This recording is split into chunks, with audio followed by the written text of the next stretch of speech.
আপোষটা সংগ্রাম।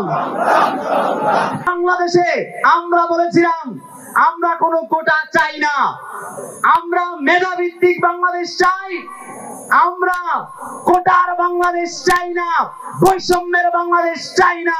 সেই বাংলাদেশ গড়ার প্রত্যয় নিয়ে, মেধাভিত্তিক বাংলাদেশ গড়ার প্রত্যয় নিয়ে আমাদের শহীদেরা এই বাংলাদেশের জন্য তারা প্রাণ দিয়েছিল।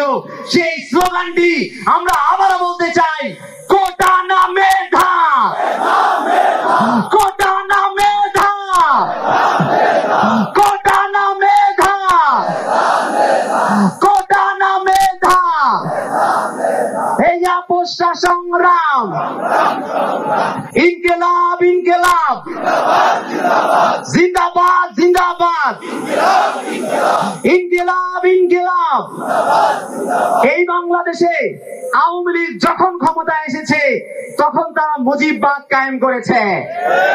আমরা কি মুজিববাদের বাংলাদেশ চাই? আমরা জুলাই বিপ্লবের আকাঙ্ক্ষার বাংলাদেশ বিনির্মাণ করার জন্য কাজ করছি, লড়েছি, সামনেও লড়ে যাব ইনশাআল্লাহ।